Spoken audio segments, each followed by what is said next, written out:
We're back, and thank you guys for watching the video. I really made the video specifically for several people that I've been working with to help them kind of understand how I've been eating and how easy it is to eat healthy and improve your cholesterol, triglycerides, kidney function, reduce your risk of type 2 diabetes, and so on and so forth. Some of you guys thought I looked a little bit depressed or tired. I'm neither. I had a great day today. It's Saturday. It's my day off. It's a relaxing day, so if it looked like I was just down, it's maybe I was just a little bit mellow. Anyway, so I just got finished enjoying a delicious meal. I took some photographs along the way so that I could share this with those of you that are trying to learn how to, how to eat right and make it somewhat tasty. No, it's not the same as meat. I'll admit that, but that doesn't mean it can't be good.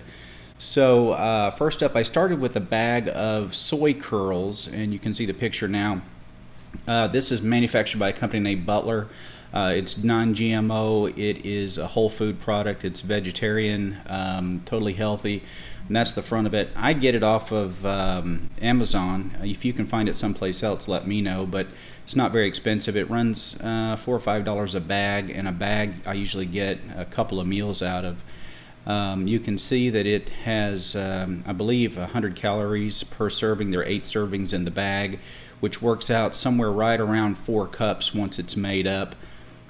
So you can see I took and just poured 2 cups out of the bag and put the bag back in the fridge, and then put the soy curls into a larger bowl, and after which you cover it with water.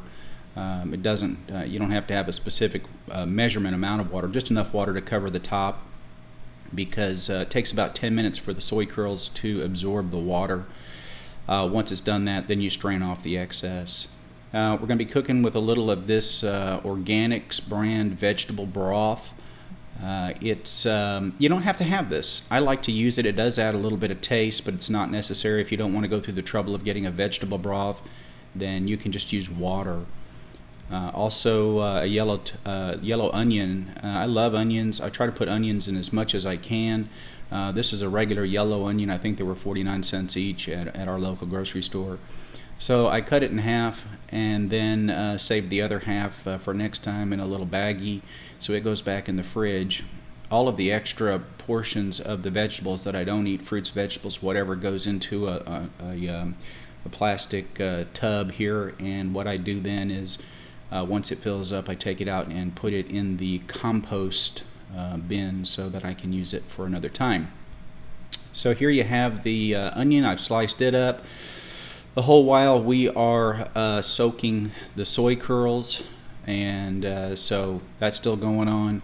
Then I took out a couple of vine-ripened tomatoes, sliced those up. I eat them raw just like that. Sometimes I'll eat a tomato very much like somebody might eat an apple. I just bite into it and make sure I'm leaning over, either I'm outside or leaning over a trash can, because it could be quite a juicy experience. But these I just sliced up and put them on my plate. Here you can see the soy curls have really fluffed up. They've soaked up the water, so they've expanded in size, and of course I drained off the excess water.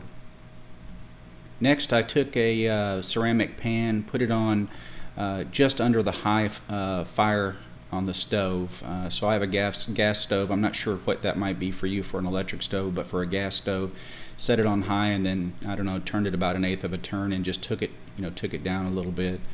And you can see that there's a little liquid in there. That's just enough of that vegetable broth to cover the bottom. Again, you could use water, whatever you want to do here, but I like to put something in there to help prevent the sticking. Some people use oils. Avocado oil was mentioned. There are vegetable oils. I'm trying to stay away from the oils right now. I'm trying to go plant-based whole food. If you're going to have an oil, vegetable oil is not a bad oil. You would certainly want to stay away from any kind of animal oils. Those are saturated fats, and we know those aren't necessarily that healthy. So my sliced up 1/2 yellow onion has gone in, and I'm going to cook that for about 7 or 8 minutes. I don't want them to become completely soggy, but at the same time I want them cooked. I added a little black pepper. I like the Kirkland, and so here's with the black pepper, and so we let that cook, and here we are in at about 7 minutes or so, and it's cooked up quite well. There's still a little bit of crunch left in those onions, but they are cooked quite a bit too. And so I've added the strained soy curls on top and sprinkled about 3 shakes on the large container of the Lowry's seasoned salt. I've always liked it. Like it on fries, like it on everything, but now I like it on my soy curls. And a little grilling spice. This one's called Grill Your Ass Off. This is a chicken flavored one. I like it on the soy curls. They have other flavors too, so any of those are fine. Just want to add a little flavor. Your soy curl is gonna absorb whatever you cook it in, so it really doesn't have much of a taste on its own, so whatever you add to it is what it's going to taste like. And so here's everything added in, and I'm about to start stirring it. So we're stirring here, and we're cooking almost all the vegetable oil, the vegetable juice that we first, or broth that we first put in there, that's all gone.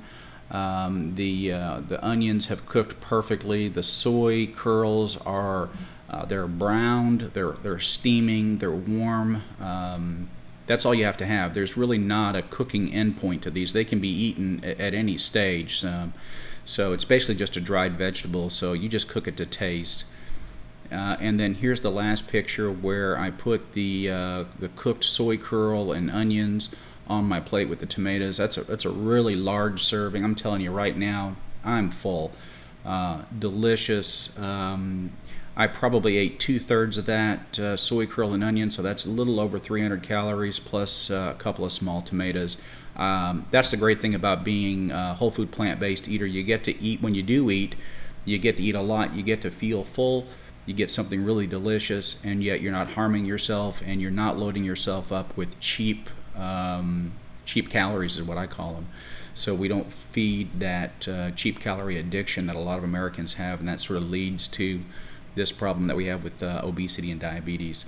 Well, try it if you like it. I thought it was delicious. Hopefully we can continue making some fun stuff and having a good time doing this. Thanks for following along.